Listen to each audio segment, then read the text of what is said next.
அஸ்ஸலாமு அலைக்கும். கேஃப்லால் சரி கொய்ஸ். என்னடா அரபியில் பேசுகிறேன்னு பார்க்குறீங்களா? ரமலான் மாதம் இல்லையா? இங்கே பல பேருக்கு ரமலான் மாதம்னா என்ன, ரம்ஜான்னா என்ன, ரம்ஜான் நோன்பு எதுக்கு எடுக்கிறாங்க அப்படின்றது தெரிஞ்சிருக்கலாம். ஒரு சில பேருக்கு தெரியாமல் இருக்கலாம். நம்ம அதை பற்றி பார்க்கலாம்.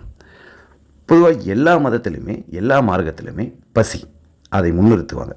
பசி, அதன் சம்மந்தப்பட்ட அன்னதானம், அதை தொடர்ந்து அன்னதானம், இப்படி தான் எல்லா மதத்துலேயும்.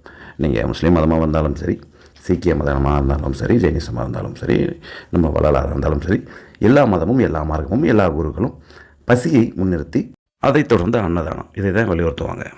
ஆனால் முஸ்லீமில் ஒரு படி மேலே போய் இந்த பசியோட கொடுமையை அனுபவித்து உணர்ந்து அதை தொடர்ந்து அன்னதானம் அப்படின்றத வலியுறுத்தி தான் இந்த ரமலான் நோன்பை கடைப்பிடிக்கிறாங்க.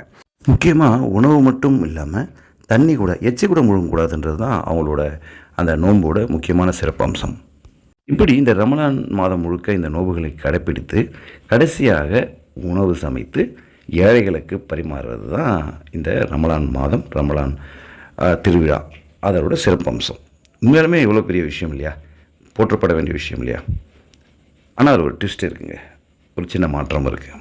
பசின்றது அனைத்து உயிருக்குமானது, அதை யாராலையும் மறுக்க முடியாது இல்லையா?